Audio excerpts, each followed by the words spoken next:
今天教大家用最简单、最接地气儿的方法，在家自制泡芙，而且还是做一次能吃半年的那种。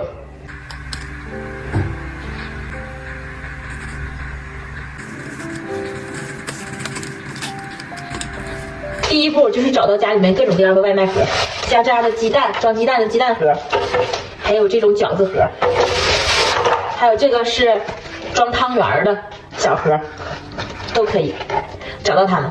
这就是咱们要做泡芙胚的模具，把这些小盒洗净、擦干，然后放一边备用就可以了。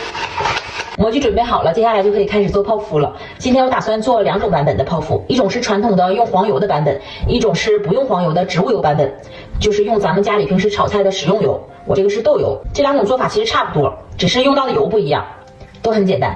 咱们先来做黄油版本，准备一个锅，我用的是小不粘锅，然后先不开火，咱们加入水150克，再加入黄油75克，加入糖5克，盐2克，然后我们开小火。然后我们就开始搅拌搅拌，一直搅拌到这个黄油融化成液体。加热到黄油完全融化成液体了，开始沸腾的时候，我们加入100克的面粉，快速的给它翻拌均匀，让面粉全部烫熟。看不到干粉的时候，我们就关火；看不到生粉。面糊变得均匀了就可以了，先给它放一边凉一凉，等着它温乎乎不烫手的时候，我们再来操作。面糊晾到温热，摸起来不烫手了就可以了。然后咱们把打好的鸡蛋液分3到4次倒入面糊里，可以用铲子去拌，可以用那个打蛋器去搅，然后也可以戴上手套用手去抓。每次都抓拌到面糊把鸡蛋液完全吸收了，再倒下一次。看，就是看不到明显的鸡蛋液了，然后我们就倒下一次，再给它抓匀。我感觉用手是最方便的，然后也不用洗模具，几下就抓好了。要是用那个铲子去拌呢，很累。抓吸收以后，它会变得粘稠，看，就像这样。然后这个时候我们再倒入下一次。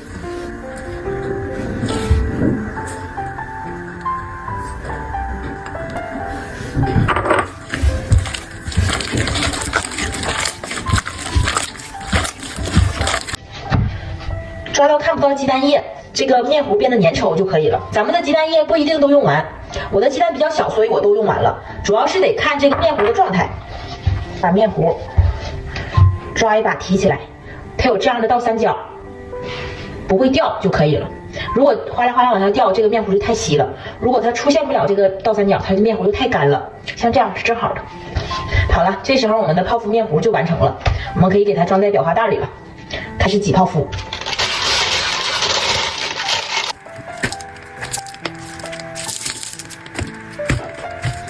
泡芙挤好以后，我们拿一碗清水，然后用手蘸着清水，在这个小尖尖上按一下，让它平整平整。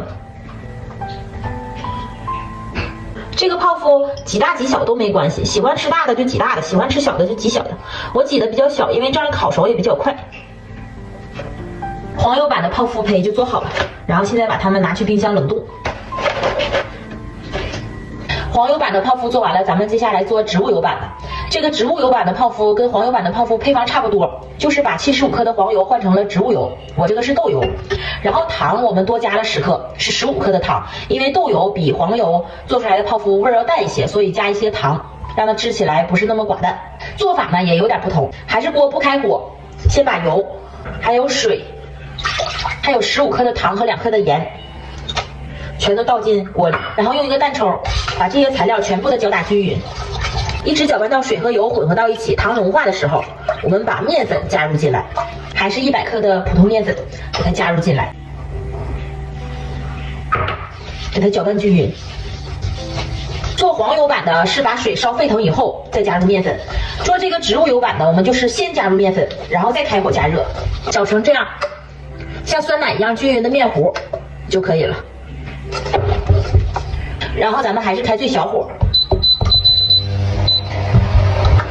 要不停的翻拌，一边加热一边翻拌搅拌。面糊会慢慢的结块变浓稠，然后继续不停搅拌加热，一直加热搅拌到面糊变成面团了，像这样我们就可以关火了。好了，这样就可以拿去放凉了，也是放到温乎乎不烫手的时候我们再操作。面糊已经晾到不烫手了，我们还是准备了3个鸡蛋的鸡蛋液，分多次加入面糊里面。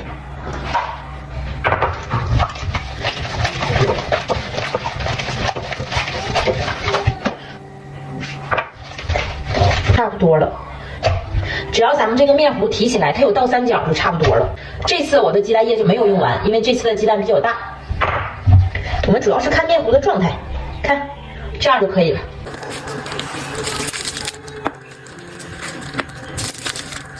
这个饺子盒比较大，所以挤的泡芙也比较大，还是手上沾点水，把这个表面给它按平整。好了，可以拿去冷冻了。泡芙胚都冷冻好了，冻得特别硬。咱们现在就给它们脱模，一掰就下来了。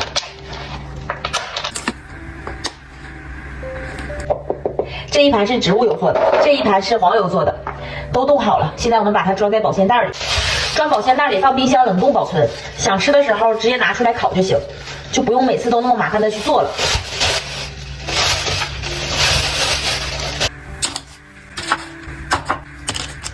冷冻后的泡芙不需要解冻，直接摆在烤盘上进烤箱烤就行。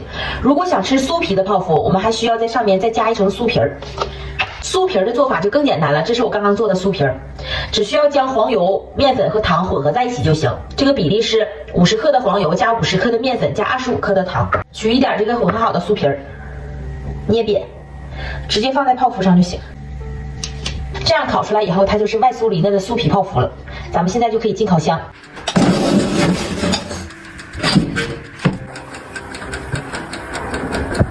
咱们的泡芙出炉啦！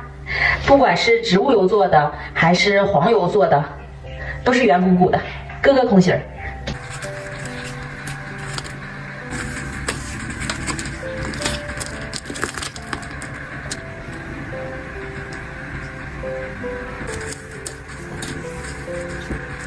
如果家里没有奶油的话，我们还可以做一个卡士达酱来当夹心儿，做法特别简单，材料也很家常。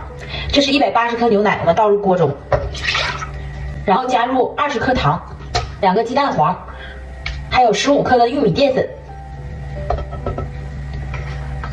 把它们全部倒入锅中，不开火，先把它们搅拌均匀，搅拌到所有材料都融合在一起。我们开小火，一边加热一边搅拌，一直搅拌到它变浓稠，像果酱一样就可以关火了。这个时候卡士达酱就做好了，放凉以后就可以往泡芙里面挤了。做好的卡士达酱凉透就可以用了，在泡芙的一端给它戳一个孔，然后挤上咱们做好的卡士达酱，一个带夹心的泡芙就完成了。泡芙外皮又酥又香，里面的卡士达酱非常的嫩滑，特别好吃。